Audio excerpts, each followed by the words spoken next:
Hello, friends. Welcome and namaste. Crystal Joy of CJoy Yoga. We're going to start on our backs and we're going to focus on the side waist today, both lengthening and strengthening. So go ahead and come on down. Maybe use a little bit of that, what I call the core line, right? Just that information we often bring in to roll down with some sense of control, she says as she flops down. And once you're on the ground, find your most comfortable position, whatever that is to you, and let's just take a few moments of beginning awareness before we move too much, right? I think this is an incredibly important part of practice, where we start to turn inward and we really focus on our internal experience. A huge part of keeping our body healthy is being able to read the body, right? To understand the whispers, the language that it speaks.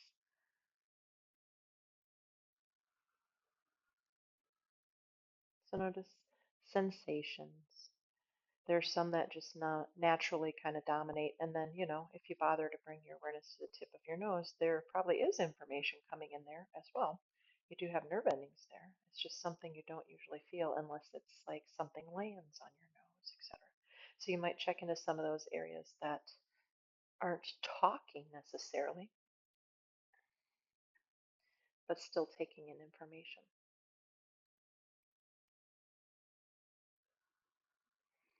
Bring your awareness to your breath for a few moments and just notice the rhythm of the breath. Maybe begin to invite that breath slowing down a little bit, smoothing out.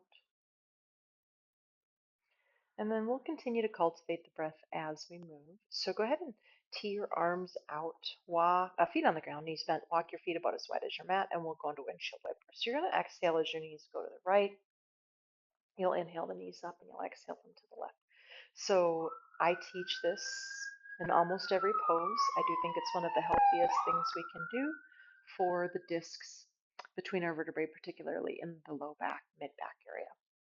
But I want to also have you notice that when the knees say go to the left, just because mine are currently going to the left, my right side body gets a little longer, right?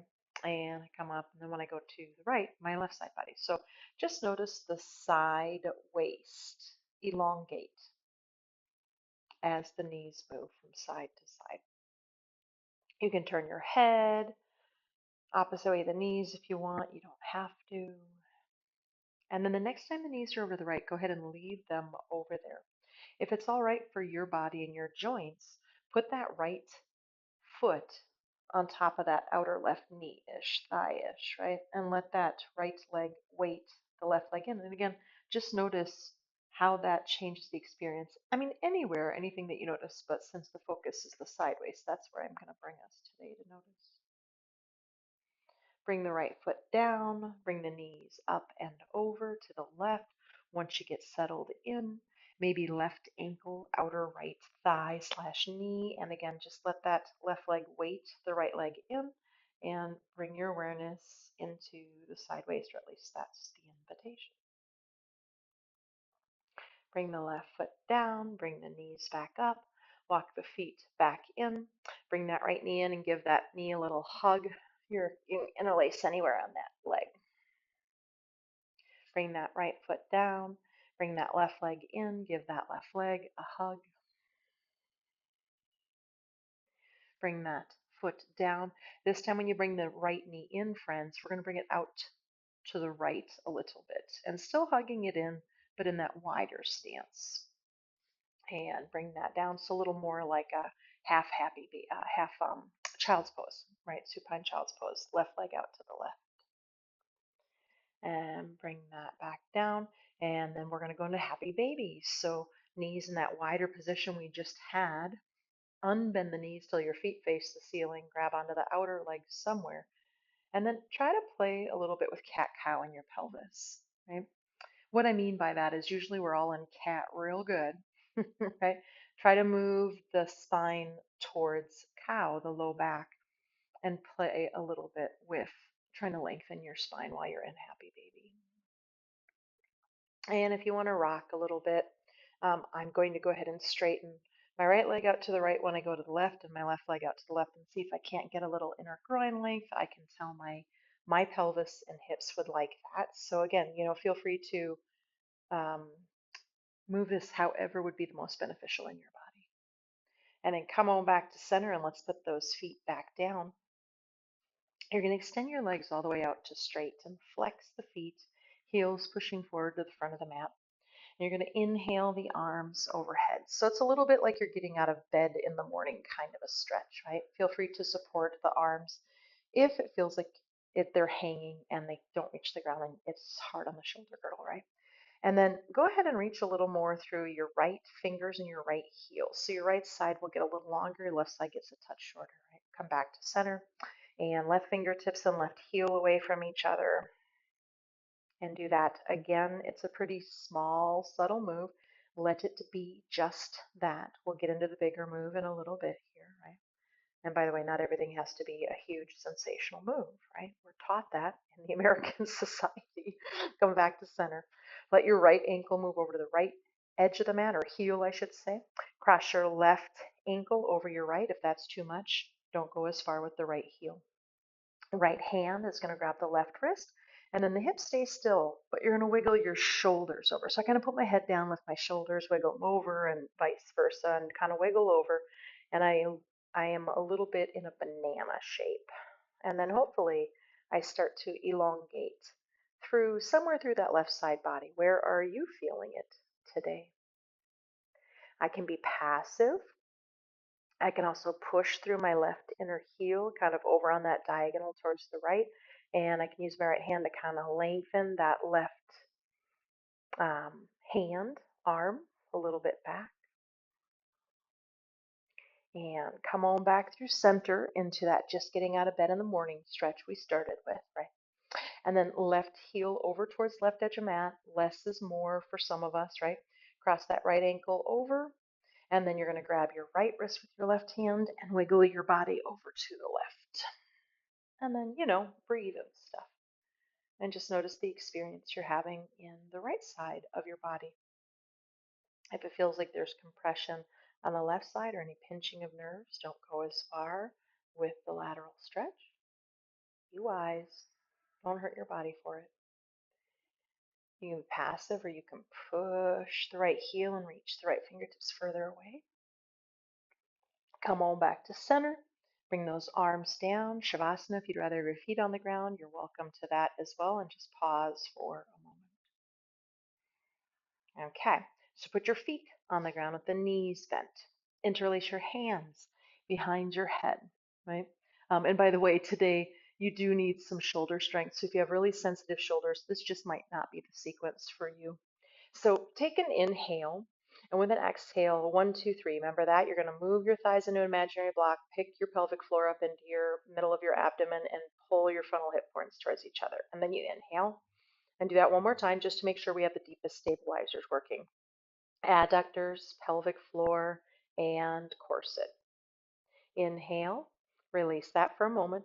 And so find your 1, 2, 3, and then 4, I push my upper abdomen down to lift my upper body up just a little bit. Now I'm going to hover here. My elbows are going to stay nice and wide, and my elbows don't come any higher than what they are right now away from the floor. But let that right side body crunch, or I could say right elbow moves down towards right heel, right? And come back to center. And then you're going to do a left side body crunch. And come back to center. And do that about 3 times on each side. Please work with that slow, steady breath. Don't start to speed up because you want to get 7 of these in. Faster and more is not necessarily more effective at strengthening these muscles, right? Usually we go into patterns that aren't as healthy when we move fast, engaging muscles that don't need to be engaged and not engaging the ones that do. Once you're finished, you'll come back to center. You're going to let your elbows gently reach up towards your knees. Let your knees gently reach towards your elbows, aka feet come off the floor if that's okay with you. And then my elbows are going to go a little to the right, my knees a little to the left, and then reverse that other direction. And I want you to think about your waist being a sponge, and we're just wringing that sponge out a little bit. So don't make it super strenuous and crazy, just a little rocking. Come back to center. Let the body come down. Take a couple of breaths in stillness and softness. Try to soften everything we just had engaged. We're going to bring the knees into the chest and rock up. If there's a better way for you, please take it. Cross your ankles, come on over, or swish your legs around, hands and knees. Let's just do a couple of cat cows. Move that spine around a little bit. Get it waking up. And I never know what time of day y'all do this when you're doing your videos, right? So if you've been moving all day, maybe everything's pretty awake. If it's morning, less so. But if you've been sitting down all day, maybe you need movement, right? We're going to wag the tail. If you don't know that one, you can just look at me in the demonstration, but this is something I teach a decent amount of, and most of you are regulars. Come back to center. We're going to let our hips move back. Keep your knees in this hip distance version for this round, right? So my hips and my knees, my knees and my heels are hip distance, and I'm moving into an active child's pose. There's a little more compression on my belly and my ribs. If I really need to move my legs wider, because it just feels better, or my ribs are sensitive, or body type, etc., please do. And then inhale, come on up. And now all of us will go to the knee wider version and toes together. And I just want to point out this is similar. How do we worked the when we were on our back and we hugged the knees in? First we hugged them to center and then we let them go wide. Take a breath here, and we're actively working the arms right now. Pushing down, forearms lifting, outer upper arms rotating in. Take another breath. Now keep that beautiful upper arm and shoulder work. Inhale, hands and knees, curl the toes under, and come on back to downward facing dog. And just notice this first one. I always suggest bend the knees and work on finding the spine and the shoulders and all the upper body first, right? And then start to play with heels reaching down. And go ahead, and we're going to bring the knees down, but we're going to bring a blanket underneath them potentially. Now, if you don't have sensitive knees or, what have you, and if you're young and you're like, I don't have sensitive knees, yeah, I didn't either. And I wish I would have patted my knees more back in the day because I think it would have made a difference in them being sensitive today. I had two Iyengar teachers that I used to work with regularly, and Iyengar can be pretty hardcore with that stuff. And I just wish I had took the extra cushion and stuff. Let that right leg come out. Easiest on the hips is the toes facing away. More difficult, toes face forward. Either way, that hip probably wants to lift up, that right hip. So come on down. If I were wearing tighty whities, I would come to the bottom of my tighty whities. And without my spine curving, right? I want my spine to be nice and long and straight. I'm going to try and move that hip down and in a little bit so my pelvis is a little more neutral. Reach those arms up. And now we bring in that side stretch, Parigasana gate pose, right? My right fingertips are just on the leg without putting pressure on it. And I'm reaching my right knee and shin down. And I'm reaching my right fingertips away from that, right? We're not trying to get our fingertips down to the left edge of the foot or whatever that might be. Right edge, I guess it would be. I'm all off on rights and lefts, obviously. Breathing into that. You can just have your head turned forward. If your chin is forward, bring your head back and notice what it does to the upper back. You can turn and look up if you have that preference. And then come on up. Now we're going to add in a version of Vashisthasana. I forgot to warn you, but you can have a block underneath the left hand, or you can be down on the ground. I'm going to put a block under my left hand personally, right? And then I'm going to flex that right foot and pull the right pinky toe back to the outer hip, and maybe right arm up to sky, hand could always be on hip, right? And from that place, I'm going to push that left shin and knee down. I'm going to hug that left glute in, and I'm going to find my pelvic floor, my adductors pelvic floor, and my corset, my 1, 2, 3. And I can stay right here. I might lift that right foot up. It's not about getting it really high. I see people really try to jack it up and then they're doing all kinds of things in their pelvis. Just lift it up so you're bearing the weight. Don't bring it high for today. And then to come up with some power, we're going to try to whoosh right up and in. If you're looking for the gentler version, I would just let go and I would bring my body forward and bring the knee down. Put that block on the other side if you're working with a block. Left foot out, toes away, little simpler in the hips. Toes forward, a little more complex. I'm going to bring my hand to the bottom of my tighty whities. I'm going to push that down and in, and I'm going to try not to curve my spine yet. First, I want a nice neutral spine and a neutral pelvis, right? Inhale the, pardon me, arms out and up. Push that right shin down and get stable, and then lean to the left. When you get there, concentrate on that left shin and knee pushing down. That's your anchor. And then you have something from which to reach. And don't reach down, reach away from that right hip area, right? A lot of us will round a little forward with the head a little forward, so you might pull that hyoid bone back. Think of where's your head in space. That was 3 weeks ago, I believe now. You can turn and look up if you want. They're both great. Come on up. We're going to bring that right hand down to the floor or a block under the shoulder. Flex the left foot, pull the left pinky toe back, and don't ramrod up into that lift. I'll get you there, I swear. Reach the arm up. But before you lift, find all the goods, your stabilizers. They're really hard to find once you're bearing weight, right? So adductors, pelvic floor, and low belly. Move that hyoid bone back and get active. And then think about a little contraction in your left side waist to try to lift, in your left adductors, right? We're shortening that outer body in order to try to lift the weight of the leg. Take another breath. If you need to go through the fetal to come forward, you can. Otherwise, try to bit up. That's, technical terms. And then go ahead and come into downward facing dog. Now, it might not feel any different for you than it did moments ago, but with your knees a little bit bent and with that idea, that awareness in the side waist and trying to see if your side waist can't be as long as possible. And then straighten the legs and knee out. I'm wondering if downward dog feels different this time around. Like, we did not stretch the hamstrings or the calves, but boy, oh boy, has it changed my entire lower body and its position in downward dog. Go ahead and walk your hands back to your feet. If you did work with a blanket, take the blanket off of the mat at this point in time. Fold forward, maybe grab the elbow points for a moment if you need a little movement. Drape in. Let that head have its full weight. Inhale, hands on shins, reach the chest forward.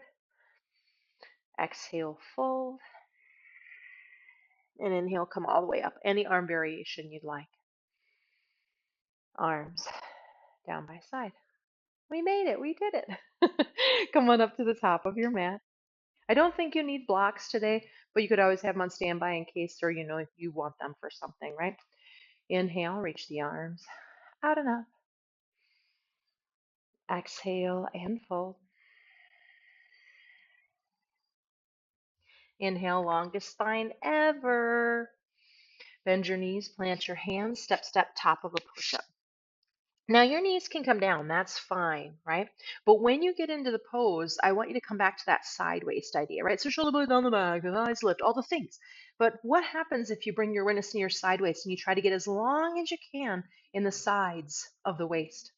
Come forward on tippy toes, knees can come down, exhale down through your push-up. Inhale, low cobra. If you're ready for upward dog, go ahead and take it. I'm not going to yet. And exhale back, downward facing dog. Be wise.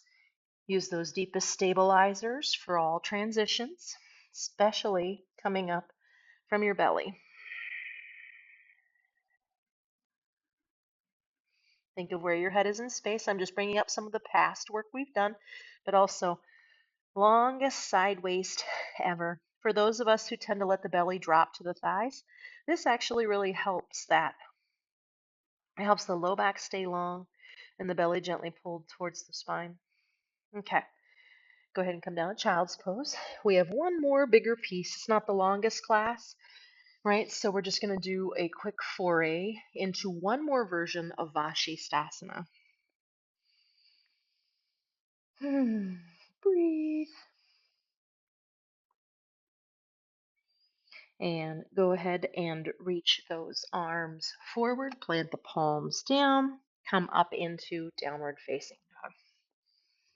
Now, if we come up and we don't shorten our stance from that active child's pose, we're usually in a pretty good stance width-wise, feet from hands. Inhale forward to the top of a push-up, and the way you can tell if you need to adjust it is you want the wrists under the shoulders, so wiggle your toes back if you need to. Inhale back. So that's just the setup so we have the spacing, right? Inhale forward, top of a push-up.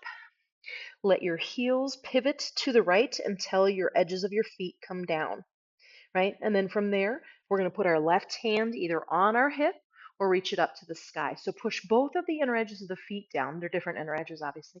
And if you're like, no way, Jose, step the left foot forward in front of the hip, push down and get a little leverage with the help of the leg. But try to hold. And if you have either version, don't let that right hip sag down to the ground. Try to keep it, but don't bow it up, right? Find that happy medium, the longest side waists ever. Come down. Left hand down. I said that poorly. Go back to downward facing dog. I said that incredibly poorly. I apologize. So I'll do it, and you can see my back side of my body. Hopefully that's still helpful. You're going to inhale forward to plank, and you're going to let your heels pivot to the left till your inner edges of your feet down on flexed feet, right hand on the hip, or reaching up. So if you're like, holy shit, step that right foot forward and push the foot down, right? But either version today, I don't want the hips to sag down to the ground, and I don't want the hips to pop up to the ceiling. Try to have equanimity in your side waists. Right hand down.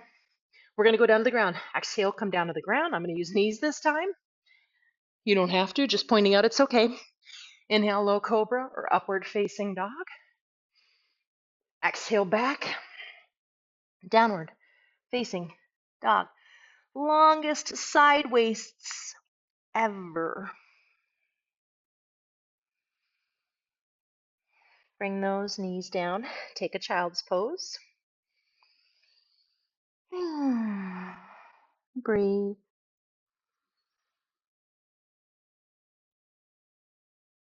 Try to slow that breath down if it's going rapidly, right? Often when we do harder poses, our breath starts to move pretty quickly. Hands under shoulders-ish to push the body up. Let the legs come on out in front of you. One more little thing, and then we're going to be laying down in our Shavasana. And my friends at home, you can cheat because you have the video and I'm not right there. Try to still do all your Shavasanas. They're really, really important. They truly are, right? I know it's easy to turn it off and be like, I'm done.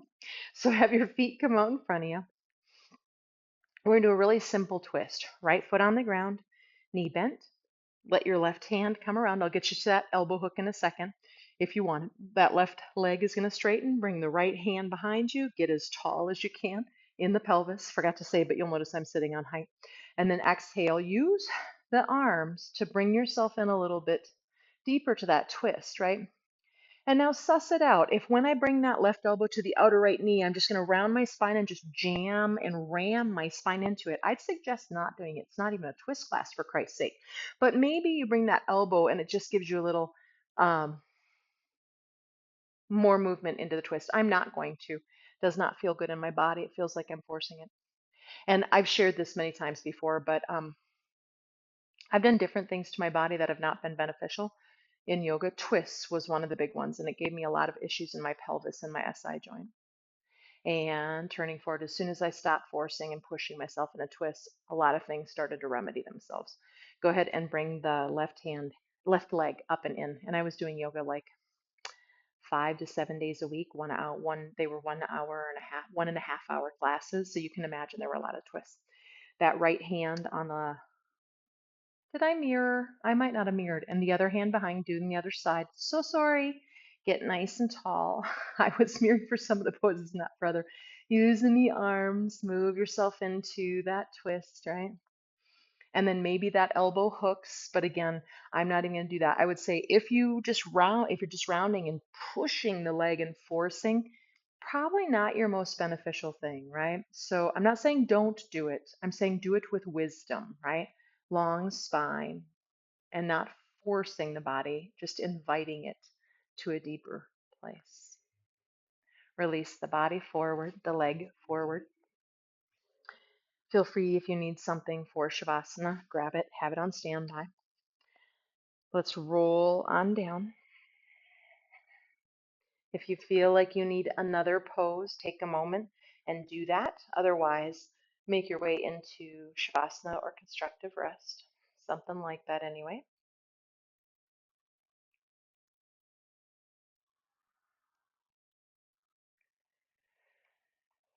Let that breath slow down,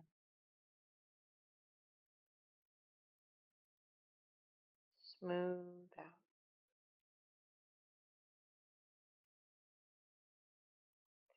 and then release the control of the breath. Let the breath just do whatever it's going to do.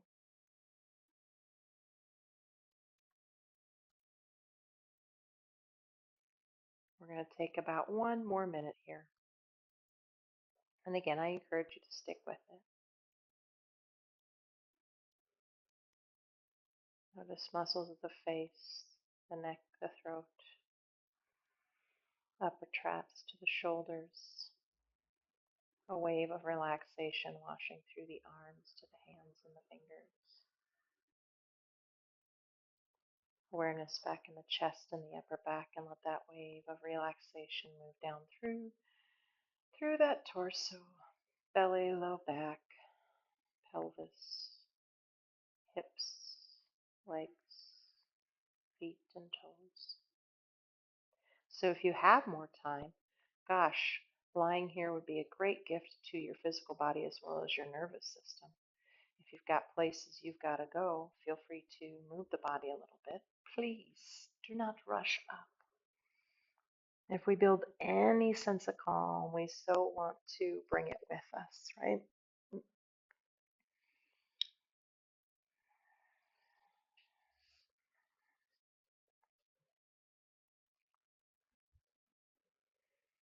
Hmm.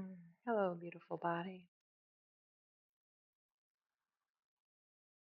Namaste, friends. May you be well. May all beings be well, no exceptions.